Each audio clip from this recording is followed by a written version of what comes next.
Can you hear me all right, Miss Pulley? I can hear you.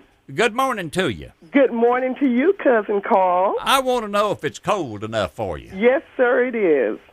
This is too cold to kill hogs. We used to look for cold weather to have, hog killing when I was growing up. And, I was in those days. Did you ever go through that? A part of them, yes, I did. It was always, it was fun after it was over with 2 or 3 days later when you got all the mess cleaned up and everything cut up and everything. Yes, and got to eat the crackling. Oh, what you talking about? Yeah, you've been there. Yes. Yeah, have you ever had crackling bread? Oh, yes. Oh, land's like, that's making me hungry to think about it. Did you ever see Mom rental out some lard? Oh, yes. I have, too. And, I grew up on it, and I guess that's the reason I have remained healthy down through the years.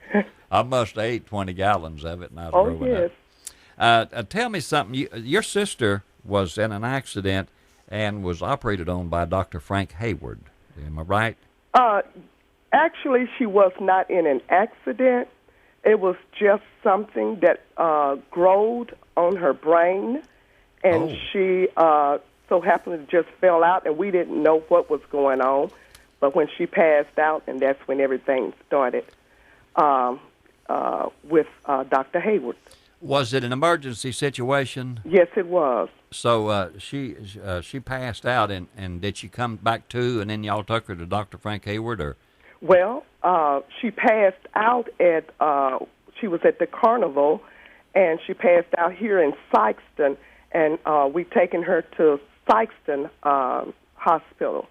Yes, ma'am. And Dr. Angelo waited on her and done a MRI on her brain, and that's when he discovered there were 2 masses on her brain. And from there, he called Dr. Hayward, and Dr. Hayward got involved.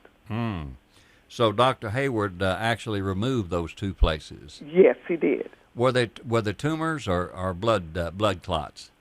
Well, I think it was something like tumors.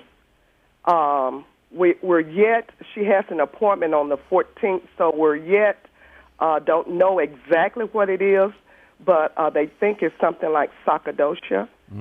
Okay. And that's something that Bernie Mac had. Right. But his was in the lungs, and it doesn't. It's rare that it occur in the brain, and that's what happened. That's where hers is. So then y'all went to Dr. Hayward with her. Yes. Well, when you got to Dr. Hayward, how was she treated? Oh, excellent, with the top care. And I would have to say this: Ruth was laid off from her job, so she had no insurance. And so when we taken her there to St. Francis, where Dr. Hayward was, and when he came in and saw her, and he knew she didn't have any insurance, but he treated her with top care. What did he say? He didn't make any difference. He's just going to take care of her. Right. He mentioned to us that he treats all of his patients as though he would wanted to be treated.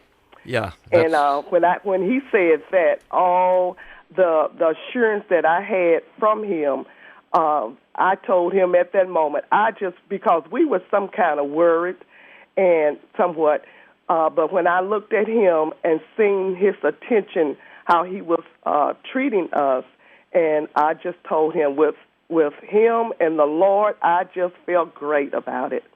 Yeah, I had him on the radio here, and I asked him a question. I said, do you pray before you do surgery? He said, always. Oh, yes. Matter of fact, he didn't know we had prayed, but he asked us, did we pray? And of course, we told him, yes, we did. Well, how long was your sister treated? And I guess she's still undergoing treatment, isn't she? Yes, she still is.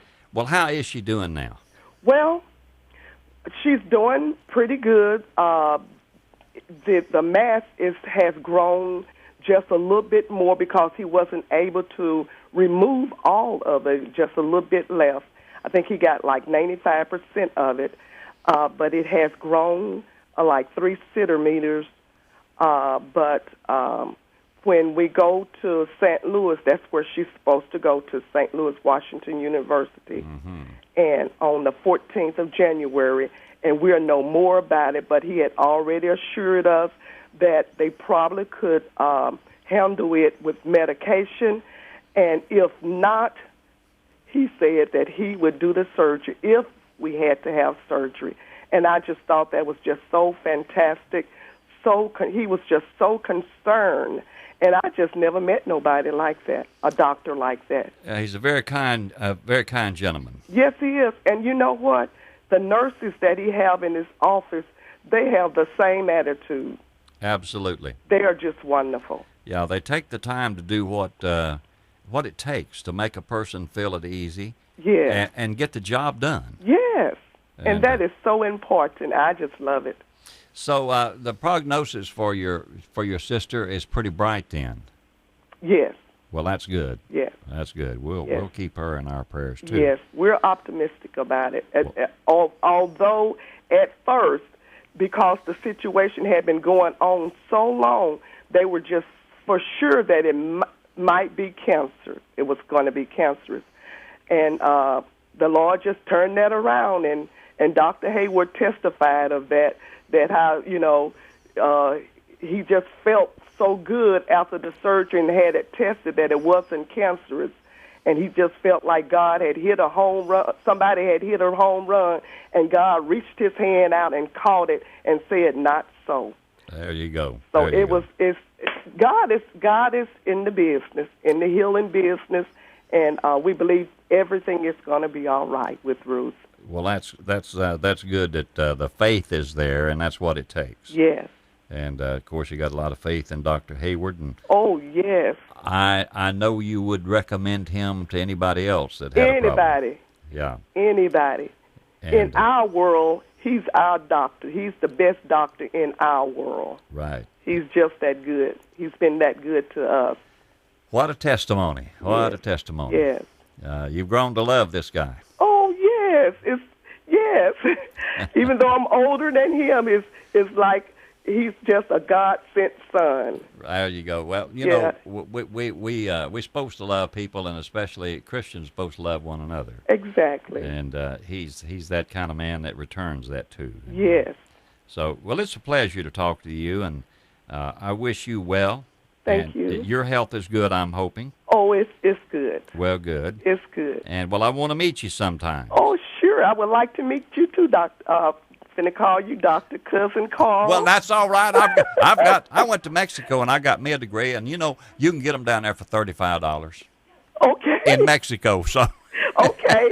And I tell you what, if you want some crackling bread, I'll make you some, and you tell me where to meet you at, and I'll give it to you. I have your phone number, and I am fixing to call you to get some crackling bread. All right.